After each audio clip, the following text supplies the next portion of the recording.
अस्सलाम वालेकुम। मेरा नाम हारून रशीद है। क्रिकेट के शोबे से मेरा ताल्लुक़ है और काफ़ी अर्सा क्रिकेट से मुंसलिक रहा। मुख्तलिफ़ पोजीशंस पे काम किया मैंने, पीसीबी के लिए भी और इसके अलावा भी बहुत सारी जगहों पर। हमारा घराना क्योंकि क्रिकेट के साथ ही था, मैं सबसे बड़ा था अपने घर में। तो मेरे जितने सारे भाई हैं उन्होंने मुझे देख देख के क्रिकेट खेलनी शुरू की। स्टार्ट हमारा ऑब्वियसली क्रिकेट जो है वो मोहल्ले से ही होती है, वहाँ से लेकर फिर हम Aahista Aahista step by step आगे चलते चले गए। स्कूल में गए, कॉलेज में गए और इस तरीके से क्रिकेट के साथ साथ तालीम भी हम हासिल करते रहे। तो इस तरीके से हम जैसे जैसे आगे बढ़ते रहे, मुख्तलिफ़ चीज़ें होती रहीं। इतना आसान तो नहीं था उस ज़माने में, सबको पता है कि क्रिकेट खेलना कोई इतना आसान काम नहीं था, क्योंकि उस ज़माने में क्रिकेट खेलने को, स्पोर्ट्स को आवारा गर्दी में शुमार किया जाता था। वेरएज़ हम छुप छुप के अपने घरों से निकलते थे। किट किसी के पास रखवाई हुई है, घर वालों को पता ना लगे कि हम कहाँ गए हैं, और जब उनको पता लग जाता था तो बाद में आके फिर जो हमारी शामत आती थी उसके मुतल्लिक तो हम आपको अभी नहीं बता सकते, क्योंकि बहुत सारी ऐसी चीज़ें हैं जिसमें जब आप छुप के जाते हैं, घर पे आते हैं, मार पड़ती है आपको और उसके बाद फिर आप दोबारा वही काम करते हैं अगले दिन। सो क्रिकेट है पैशन शुरू से ही। मेरी फैमिली में मेरे मामू, मेरे कज़न थे, वो क्रिकेट खेला करते थे। उनको देख देख के बड़ा मैं इंस्पायर होता था और मैंने ये भी देखा कि मुझे जो वाइट किट थी वो बड़ा इंस्पायर करती थी। हालांकि स्कूल के लेवल के ऊपर मैंने तमाम स्पोर्ट्स में हिस्सा लिया। एथलेटिक्स भी किया मैंने, फ़ुटबॉल भी खेली, हॉकी भी खेली, क्रिकेट भी खेली, यहाँ तक कि बास्केटबॉल भी खेली। लेकिन मेरा शौक़ ज़्यादा क्रिकेट की तरफ ही था। अल्लाह ताला ने फिर मौका दिया मुझे, पाकिस्तान को रिप्रेजेंट किया।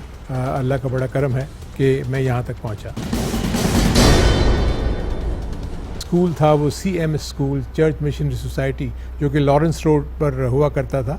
और वो स्कूल जो है वो इसलिए भी बहुत ज़्यादा मशहूर है कि कायद-ए-आज़म मोहम्मद अली जिन्ना भी उस स्कूल में प्राइमरी सेक्शन तक वो पढ़े थे। और उसके बाद जितने अच्छे अच्छे क्रिकेटर्स लाइक इंतखाब आलम, जावेद मियांदाद और सादिक मोहम्मद, मुश्ताक मोहम्मद, तो एक किस्म का वो स्कूल हमारा ऐसा था कि जो एक स्पोर्ट्समैन प्रोड्यूस करता था।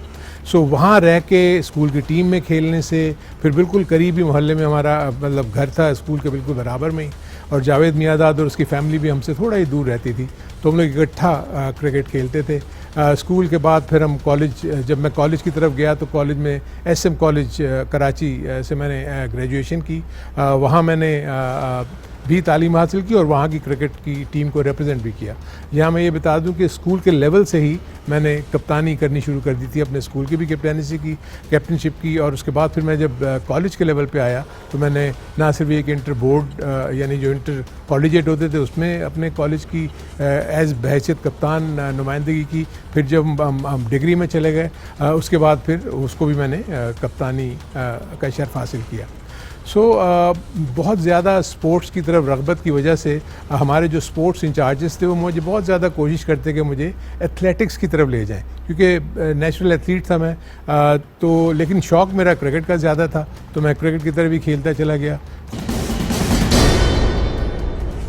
जिस वक्त मैंने क्रिकेट खेलनी शुरू की वो मुस्लिम जिमखाना एक हुआ करता था यहाँ पर पोलो ग्राउंड के बिल्कुल साथ ही। वहाँ पर जावेद मियांदाद की जो वालिद साहब थे, अल्लाह बख्शे उनको, मियांदाद साहब, वो वहाँ के स्पोर्ट्स सेक्रेटरी थे। जावेद का बड़ा भाई मेरा क्लास फेलो था, उससे भी जो बड़ा भाई था वो हमारे स्कूल का कैप्टन था जिसके अंडर में मैं पहले खेला, और जावेद मेरे एक छोटे भाई का, फ़ारूक का क्लास फेलो था।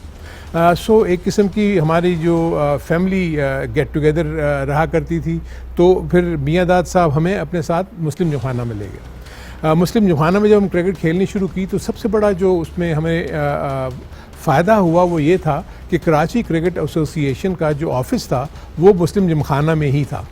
तो जब भी वो ऑफिस बेरर्स वहाँ आते थे, कोई 2 से 1 बजे करीबन वो आ जाते थे वहाँ पर, और वहाँ हमारे क्रिकेट मैचेस चल रहे होते थे। कभी मैं रन्स कर रहा हूँ, कभी जावेद मियांदाद रन्स कर रहे हैं, कभी बशीर मियांदाद जो उनके बड़े भाई थे वो रन्स कर रहे होते थे, हनीफ मियांदाद भी उनके भाई थे, वो भी वहाँ जो मेरे क्लास फेलो थे वो भी मतलब हमें खेलते हुए देखते थे, वहाँ के सारे सेलेक्टर और सब कुछ। तो ये खुशकिस्मती थी हमारी कि हम कराची क्रिकेट एसोसिएशन के दफ्तर के सामने अपनी क्रिकेट खेलते थे। तो जब सिलेक्शन का मरहला आया तो हमारे लिए इतनी ज़्यादा प्रॉब्लम्स, यानी मैं जावेद के पॉइंट ऑफ व्यू से भी बात कर रहा हूँ, इतनी प्रॉब्लम हुई नहीं, क्योंकि जब ट्रायल्स लिए गए तो हमें कह दिया गया कि जी आप साइड पे आ जाएं, क्योंकि हमने तो आपको देखा हुआ है आप अच्छा खेलते हैं। तो इस तरह हम पहली दफ़ा कराची क्रिकेट एसोसिएशन की मैं और जावेद अंडर 19 में सिलेक्ट हुए और उसके बाद आहिस्ता आहिस्ता ये सफ़र आगे चलता चला गया। देखिए, बग़ैर किसी मेहनत के तो कोई चीज़ हासिल नहीं हो सकती। बहुत ज़्यादा मेहनत करनी पड़ी हमें, क्योंकि हमें बहुत ज़्यादा चीज़ें नहीं पता थी।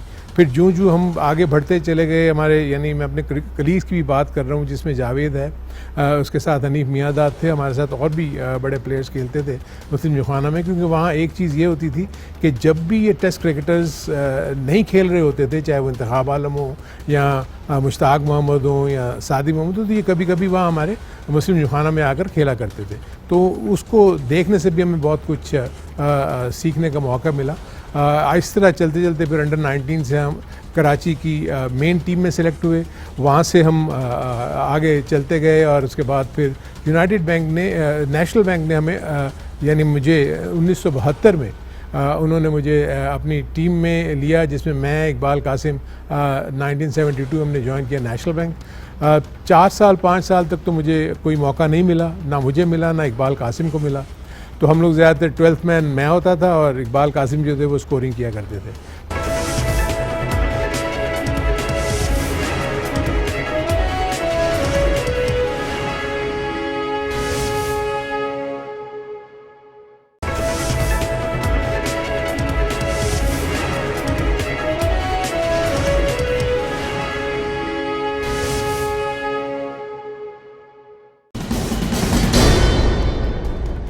सो 1976 में हम दोनों को पहला मौका मिला नेशनल बैंक को रिप्रेजेंट करने का।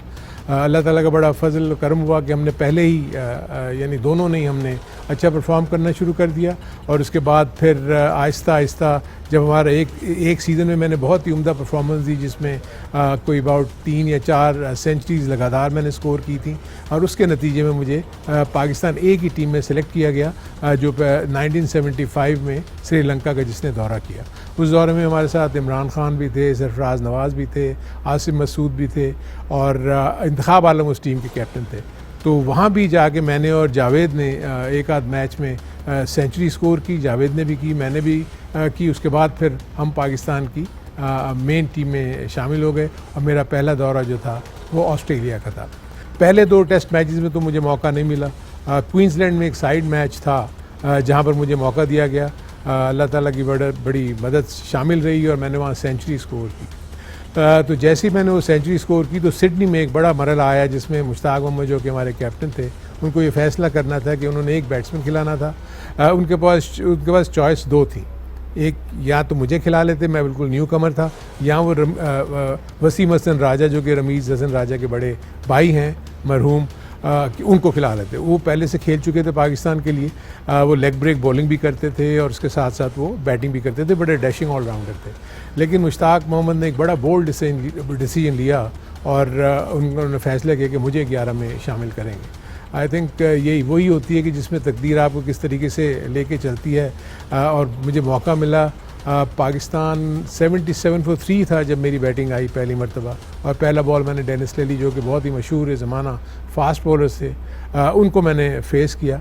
और उसके बाद अल्लाह ने मुझे हिम्मत दी और मैंने वो 57 रन स्कोर किए, और वो टेस्ट मैच हम ऑस्ट्रेलिया की सरजमीन पे पहली मरतबा जीते, जिसमें इमरान खान ने 11 खिलाड़ियों को आउट किया था, जिसमें मैंने 3 अदद कैचेस भी किए थे। तो ये वो सिलसिला था कि हम जैसे कि मैं पाकिस्तान की टीम में आ गया, फिर उसके बाद मैं तकरीबन 8 से 10 साल पाकिस्तान की टीम में रहा। लेकिन उस एरा में पाकिस्तान की जो बैटिंग लाइनअप थी वो इतनी मजबूत थी कि वहाँ जगह बनाना बड़ा मुश्किल होता था। मैं बावजूद इसके के रन्स कर रहा होता था, लेकिन 11 में जगह बनाना मेरे लिए मुश्किल हो जाती थी। ऑन एंड ऑफ जब भी मुझे मौका मिलता था तो मैं परफॉर्म भी करता था। 23 टेस्ट मैचेस खेले मैंने पाकिस्तान के लिए, और उसके बाद कोई 12 के करीब वनडेज। उस ज़माने में वनडे क्रिकेट इतनी ज़्यादा होती नहीं थी, अभी तो स्टार्ट ही हुई थी। वो फिर खेली। उसके बाद 79 का एक वर्ल्ड कप हुआ, उसमें भी नुमाइंदगी की पाकिस्तान की। फिर जब क्रिकेट छोड़ने के बाद मैं जब कुछ अर्सा मैंने उसके फ़ौरन बाद मैंने यूनाइटेड बैंक ज्वाइन कर ली थी। 1 साल PIA में भी रहा, फिर उसके बाद मैंने यूनाइटेड बैंक ज्वाइन की, तो उसको मैंने काफ़ी लंबा वक्त दिया। अबाउट 24 ईयर्स मैंने यूनाइटेड बैंक के लिए खेला, जिसमें मैंने ना सिर्फ ये कि उनके लिए खेला बल्कि उनकी टीम का मैं कोच भी बना, मैनेजर भी बना और उसके बाद उनका जो स्पोर्ट्स डिपार्टमेंट था उसको मैंने हेड किया। यहाँ मेरा वो शुरू होता है मैनेजमेंट का करियर। वहाँ से जाने के बाद मुझे ऑफ़र हुई कि पाकिस्तान क्रिकेट बोर्ड ने मुझे पाकिस्तान अंडर 19 की कोचिंग का जॉब मुझे दिया। उस पहले बैच में मेरे पास जो प्लेयर्स आए वो बहुत ही बाद में जाके बड़े नामवर खिलाड़ी बने।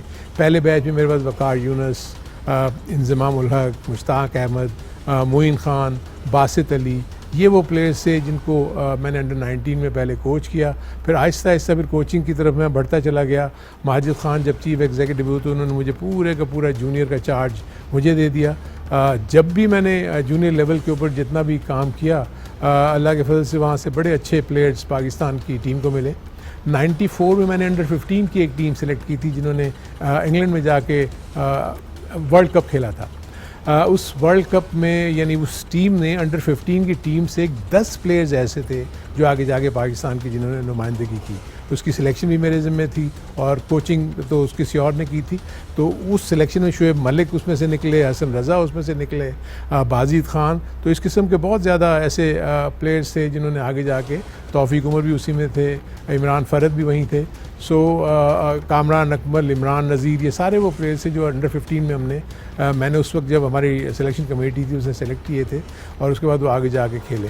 उसके बाद गाहे बगाए मुझे जूनियर और सीनियर लेवल के ऊपर कभी सिलेक्टर भी का जॉब भी मिला, फिर चीफ़ सिलेक्टर भी बना और उसके बाद फिर मैं पाकिस्तान की सीनियर टीम का भी चीफ़ सिलेक्टर बना।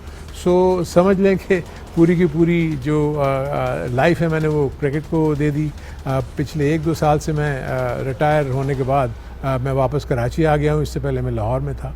तो इस तरीके से मेरा क्रिकेट का सफ़र जो है वो चलता रहा और ये कुछ ऐसे से इसमें थोड़ा सा अब ये है कि मैंने कमेंट्री की तरफ भी मैं आ गया। मैंने बहुत ज़्यादा प्रोग्राम्स किए मुख्तलिफ टेलीविज़न के ऊपर, वर्ल्ड कप के प्रोग्राम्स किए। 10 स्पोर्ट्स में एक बहुत बड़ा प्रोग्राम जिसमें मेरे साथ जावेद मियाँदाद थे वो मैंने किया। फिर एंकर भी मैंने बहुत सारे प्रोग्राम्स किए। तो इस तरह ये चलते चलते सिलसिला जो है वो क्रिकेट का सफ़र वो चलता रहा। सो मैं फील करता हूँ कि पाकिस्तान की खिदमत करने के लिए, क्योंकि हमने जो कुछ भी अर्न किया वो पाकिस्तान की वजह से है, पाकिस्तान है तो हम हैं। कोशिश यही थी कि उस ज़माने में तो इतनी ज़्यादा पजीराई नहीं मिलती थी। आपको पता है कि ब्लैक एंड वाइट टीवी हुआ करते थे उस ज़माने में, एक कैमरे से मैचेस दिखाए जाते थे।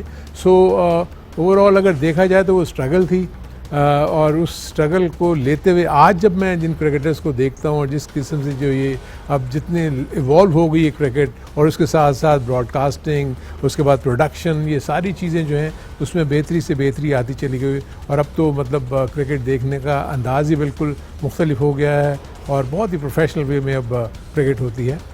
तो उस ज़माने में एमेचर स्पोर्ट थी, अब ये प्रोफेशनल स्पोर्ट है और ये देख के बड़ी खुशी होती है कि हमारे क्रिकेटर्स जो पाकिस्तान को रिप्रेजेंट कर रहे हैं, अगर 8 से 10 साल का करियर उनका हो जाता है तो काफ़ी हद तक वो फाइनेंशियली साउंड हो जाते हैं। एक अनफॉर्चुनेट पार्ट ये है क्योंकि क्रिकेट जो है ना फुल टाइम गेम है।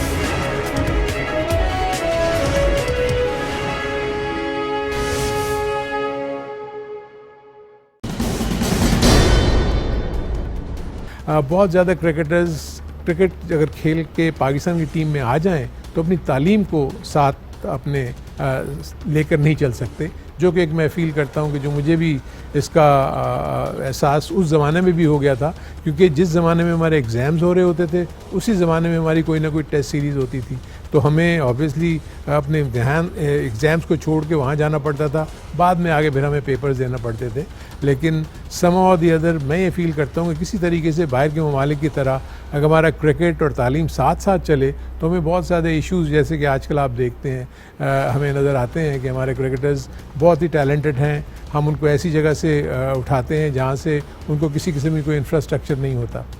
2007 में जब हमने अंडर 16 का एक प्रोग्राम शुरू किया था, जब मैं PCB में था, तो उस पहले ही बैच में बाबर आजम, समी असलम, ये मोहम्मद नवाज़, उसके बाद शादाब खान, ये शाहीन शाह, ये सारे वो प्लेयर्स थे जो अंडर 16 कि उसमें से ये आए। और जब हम उनसे पता करते तो कहने लगे जी हम स्कूल तो जा ही नहीं सकते, इसलिए कि हमारे कहीं ना कहीं मैचेस हो रहे होते हैं। स्कूल हमें एडमिशन तो दे देता है, लेकिन हम तालीम जो है उसका जारी रखना हमारे लिए बड़ा मुश्किल हो जाता है।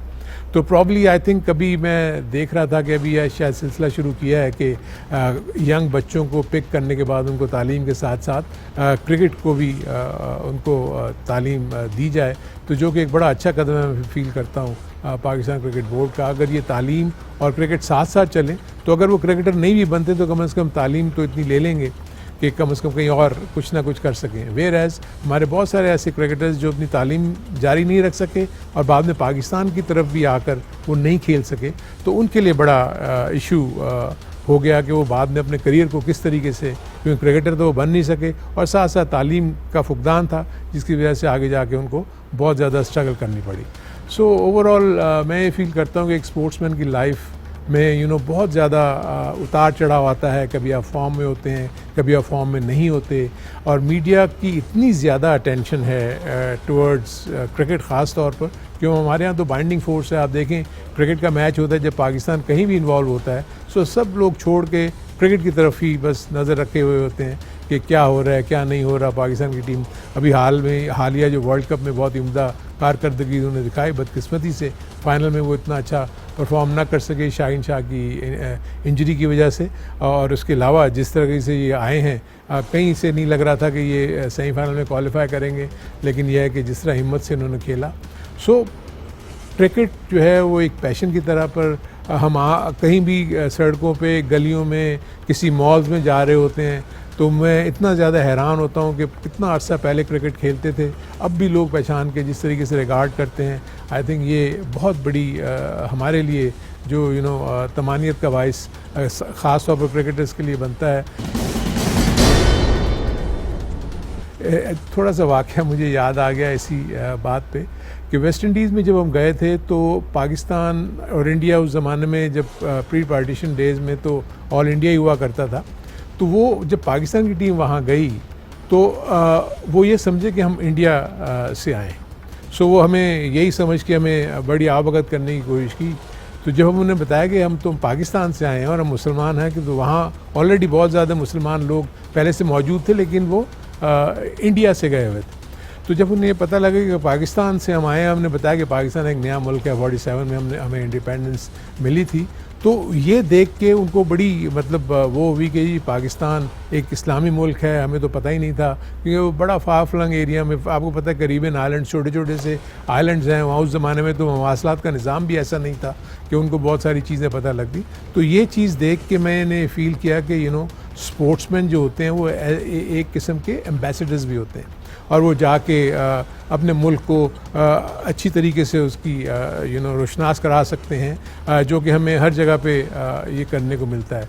इसी तरह मैं सिर्फ क्रिकेट के बारे में नहीं कहूँगा, हॉकी के भी जब प्लेयर्स बाहर जाते हैं उनकी बहुत पजीराई होती है। स्कॉश में जहांगीर खान ने, जानशेर खान ने जो नाम पाकिस्तान को करके दिया, मैं ये फील करता हूँ कि इतने नामसाइद फैसिलिटीज़ मैं समझता हूँ ना होने के बराबर हैं, और उसके बावजूद हम क्रिकेटर्स हो गए, हॉकी प्लेयर्स हो गए, स्क्वॉश प्लेयर्स हो गए, और दूसरी फील्ड में एथलेटिक्स में भी आप देख लें जिस तरीके से जेवलिन थ्रो में इतना बड़ा नाम पैदा किया अरशद ने।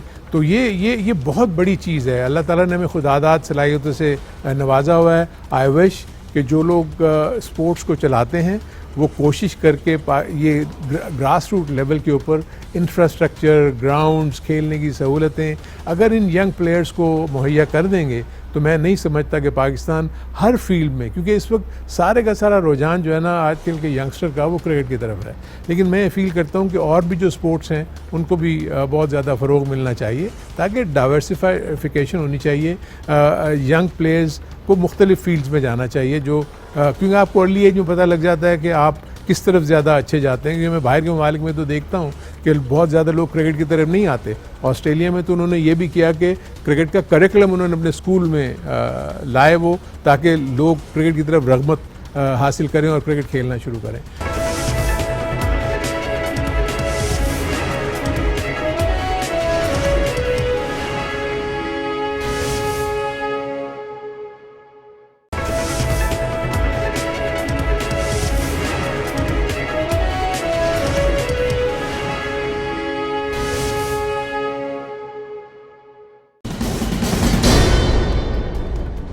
सो हम इस मामले में तो बड़े खुशकिस्मत हैं कि हर दूसरा बच्चा आपको सड़क पे और गली में क्रिकेट खेलता हुआ नज़र आएगा, और वो सड़कों और गलियों से खेल के वो पाकिस्तान में चले जाते हैं। तो आप देखें ना कि PSL के 2 से 3 मैचेस खेलने के बाद आपको ये जितने भी क्रिकेटर्स नज़र आ रहे हैं, चाहे वो हसनैन हो, चाहे वो शाहीन शाह हो, यानी बग़ैर फर्स्ट क्लास क्रिकेट खेले हुए पाकिस्तान के लेवल पे वो चले गए, और देखिए उन्होंने कितना नाम बना लिया। सो मेरे नज़दीक इसके ऊपर बहुत ज़्यादा ज़ोर देने की ज़रूरत है, और जितने भी at the helm of the affairs हैं, चाहे वो पाकिस्तान स्पोर्ट्स बोर्ड हो, चाहे वो बाकी जितने भी प्रोविंशियल स्पोर्ट्स बोर्ड्स हैं, उनको चाहिए इसके ऊपर बहुत काम करना चाहिए। हम इंफ्रास्ट्रक्चर तो बना लेते हैं, इस्लामाबाद में इतना बड़ा स्पोर्ट्स कॉम्प्लेक्स है, मुझे नहीं पता कि कितने दिन वो आबाद रहता है, कितने दिन नहीं।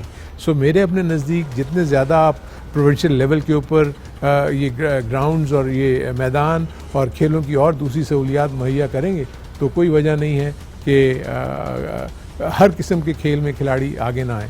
स्कूल्स, कॉलेजेस और यूनिवर्सिटीज़ में एक ज़माने में स्पोर्ट्स बहुत ही आला पाए की होती थी, और मुझे तो अच्छी तरह याद है कि पाकिस्तान की फ़र्स्ट क्लास क्रिकेट में पाकिस्तान यूनिवर्सिटीज़ और HEC की टीमें जो हैं, पाकिस्तान स्पोर्ट्स बोर्ड की टीमें जो हैं, ये खेला करती थी। अब मैं नहीं देखता कि ना मुझे इंटर स्कूल क्रिकेट टूर्नामेंट्स नज़र आते हैं, ना इंटर कॉलेजिएट टूर्नामेंट्स नज़र आते हैं क्रिकेट के, और ना इंटर यूनिवर्सिटीज़। गाए बगाए एक आध देख लेते हैं। अब पूरा महवर जो है वो मैं देखता हूँ कि छोटे छोटे बेंगलोर में स्कूल्स डेवलप हो गए हुए हैं, वो सिर्फ साल में एक दिन स्पोर्ट्स को देते हैं, जिसको वो एनुअल स्पोर्ट्स डे का नाम देकर, और उसमें समझते हैं कि उन्होंने बहुत सारी एक्टिविटीज़ कर ली। आई थिंक इन सारी चीज़ों के ऊपर बहुत ज़्यादा गौर ख़ौज़ करने की ज़रूरत है, और ख़ास तौर पर स्पोर्ट्स को एक इंडस्ट्री का रूप देना चाहिए।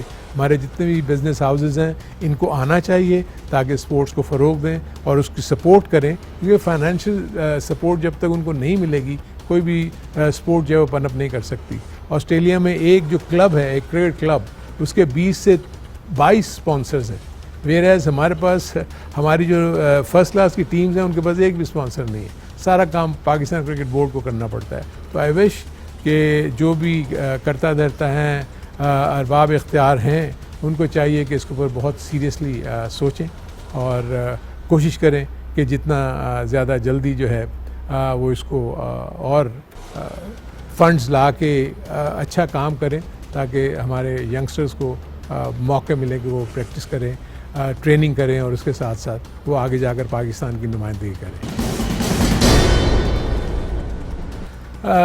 मैं एक बहुत ही इम्पॉर्टेंट मैसेज ज़रूर देना चाहूँगा जो भी लोग हर किस्म के स्पोर्ट को जो चलाते हैं, क्रिकेट के तौर पे, क्योंकि मैं क्रिकेटर हूँ तो क्रिकेट के पॉइंट ऑफ व्यू से बात करूँ। मैं अगर आपको अपने माजी में लेके जाऊँ, तो जब मैं अंडर 19 के लेवल के ऊपर क्रिकेट खेलना शुरू की, तो मेरे पीछे 400 से 500 क्लब क्रिकेट के मैचेस लगे हुए थे। यानी क्लब क्रिकेट खेल के हमने क्रिकेट जो है वो क्लब क्रिकेट से सीखी, और उसके बाद फिर हम अंडर 19, और उसके बाद हम आगे आगे चलते चले गए। पिछले कुछ अरसे से क्लब क्रिकेट तो बिल्कुल नापैद हो चुकी है। यानी एक वो ज़माना था कि कराची क्रिकेट एसोसिएशन जो है वो सीनियर लीग और जूनियर लीग के नाम पे 2 टूर्नामेंट्स, ये एक वो टूर्नामेंट थे जो लाजमी थे, जिसमें 20-20, 25-25 टीमें सीनियर लीग और जूनियर लीग खेलती थी। तो हमें नंबर ऑफ़ मैचेस मिलते थे, हम वीकडेज़ में भी मैचेस खेल रहे होते थे, वीकेंड्स में भी मैचेस खेल रहे होते थे, और इसके अलावा नॉकआउट टूर्नामेंट्स अलग थे। तो बेतहाशा क्लब क्रिकेट होती थी। मुझे अच्छी तरह याद है कि हम पोलो ग्राउंड में, जब ये एक ज़माने में वो क्रिकेट का घर था, तो कोई बहुत 30-30, 40-40 टीमें वहाँ खेल रही होती थी। हम जाके बारियाँ लेने के लिए खड़े हो जाते थे, एक मैच ख़त्म करते थे, दूसरी जगह जाके खड़े हो जाते थे कि हमें चांस मिलेगा कि नहीं मिलेगा। सो वो चीज़ ख़त्म हो गई। जितने भी क्रिकेट के मैदान थे, जो मुझे अफसोस से कहना पड़ता है कि जहाँ हम खुद क्रिकेट खेले हुए हैं, वहाँ पर आजकल कमर्शियल प्लाजा बने हुए हैं। सो इससे अंदाज़ा लगाता है कि हम अपने स्पोर्ट्स को किस किस्म की अहमियत देते हैं। सो मेरी तो ये बिल्कुल ये गुजारिश, बल्कि ये मेरा मैसेज उन लोगों को जाना चाहिए कि आप क्लब क्रिकेट को रिवाइव करें। क्लब क्रिकेट PCB ने नहीं चलानी, क्लब क्रिकेट लोकल एसोसिएशंस ने चलानी है। जितने भी मल्टीनेशनल्स हैं, जितनी भी ऐसी ऑर्गेनाइजेशंस हैं जो चाहती हैं, देखें क्रिकेट को या स्पोर्ट्स को मेरे अपने नज़दीक CS कॉर्पोरेट सोशल रिस्पॉन्सिबिलिटी का दर्जा देना चाहिए। आपके पास इस मद में इतने ज़्यादा फंड्स पड़े हुए होते हैं, आपके एक टूर्नामेंट में कितना खर्चा आता है। क्लब क्रिकेट के आप अगर लीग बेसिस के ऊपर भी टूर्नामेंट्स कराएंगे तो आई थिंक ये सपोर्ट जो है इन इदारों को अब इन क्लब क्रिकेट के ऊपर, नेशनल लेवल के ऊपर, मैदानों के ऊपर जो है वो इन्वेस्ट करना चाहिए ताकि इन बच्चों को मैदान मिलें, क्योंकि हम सड़कों और गलियों में लोगों को, बच्चों को क्रिकेट खेलते हुए देखते हैं। अगर मैं आपको बताऊं कि शाहिद आफरीदी को मैंने पहली दफ़ा एक गली मोहल्ले में क्रिकेट खेलते हुए देखा था और वहाँ मुझे इससे पता लगा कि इस लड़के में टैलेंट है, ये लड़का ऊपर जाएगा। और बाद में जाके वो अंडर 19 में सेलेक्ट हुआ, जिसको मैं ही वेस्ट इंडीज़ लेके गया था और वहीं से मैंने उसको पाकिस्तान की टीम में भेजा था जब पाकिस्तान के सीनियर टीम में इंजरीज हो गई थी, मुश्ताक अनफिट हो गए थे। तो आपके पास इतना टैलेंट है, यानी जो ज़ाया हो जाता है क्योंकि वो नज़रों में नहीं आता, क्योंकि आपको पता है कि यहाँ अफोर्ड नहीं कर सकते लोग क्रिकेट खेलना।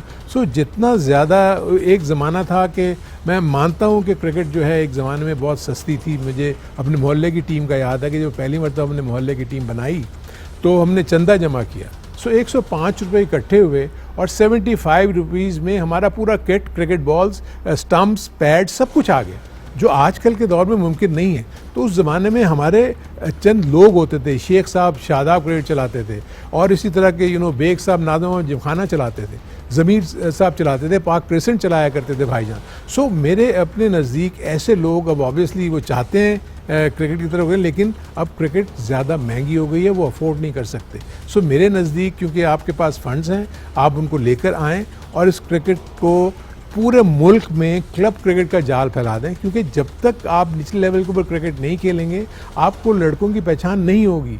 अब बदकिस्मती से हो क्या रहा है, वो जब हमारे फोल्ड में आते हैं अंडर 19 या ए टीम के, तो हम उनको सिखाना शुरू करते हैं क्रिकेट, वेराज उनको तो 10 और 11 साल की उम्र से क्रिकेट को सीखना शुरू कर देना चाहिए।